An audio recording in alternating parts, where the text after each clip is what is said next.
మిత్రుత్వం ఉండడం వల్ల ఈసారి ఎక్స్పెక్టేషన్స్కి మించి కార్యకర్తలు కానీ జనాభా కానీ వస్తారని చెప్పి అంచనాలు వేసి ముందస్తుగానే రేపు 3 రోజులు 2 రోజులు క్యాడర్ మీటింగ్ ఉంటుంది.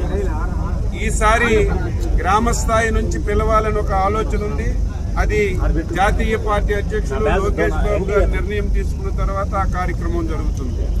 3వ రోజు భారీ బహిరంగ సభ, లక్షలాది మందిగా ఈరోజు బహిరంగ సభకు వచ్చి ఈ 2 సంవత్సరాలు ఎన్డీఏ ప్రభుత్వం చేసినటువంటి అభివృద్ధి సంక్షేమ కార్యక్రమాలు ఈ సభ ద్వారా రాష్ట్రానికి దేశానికి తెలియచేయడం, ఇంకా భవిష్యత్తులో ఏం చేస్తామో చెప్పడానికి ఒక దశని దిశని నిర్ధారించడానికి ఒక బహిరంగ సభ పెట్టుకున్నాం. దాని గురించే ఈరోజు ప్రత్యేకమైనటువంటి సమావేశం పెట్టి 20 కమిటీలను ఏర్పాటు చేసుకున్నాం.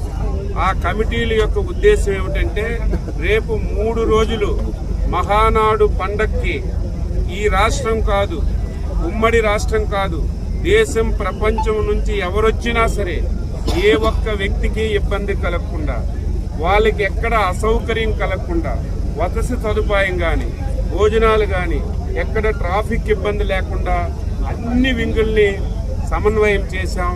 రేపు 3 రోజులు ఈ జిల్లాలో జరుగుతున్నటువంటి మహానాడు నభూతో నభవిష్యత్ అనే విధంగా ఇంతవరకు తెలుగుదేశం పార్టీ చరిత్రలో ఎప్పుడూ జరగని విధంగా ఈ మహానాడు జరపాలని చెప్పి నిర్ణయించాం.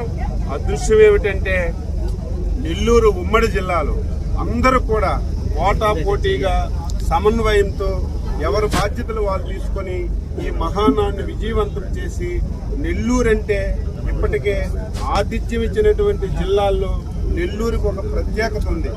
భోజనాలు పెట్టినటువంటి ప్రత్యేకతలో నెల్లూరికి ఒక ప్రత్యేకత ఉంది. అన్ని ప్రత్యేకతలు కలబోసే విధంగా ఈ మహానాడు జరపాలని చెప్పి నిర్ణయించుకున్నాం.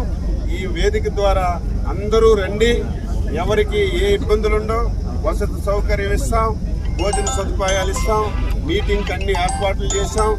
ఏ ఒక్కరికి కూడా అసౌకర్యం లేకుండా అన్ని ఏర్పాట్లు చేస్తున్నామని చెప్పి ఈ సందర్భంగా తెలియజేస్తున్నాం.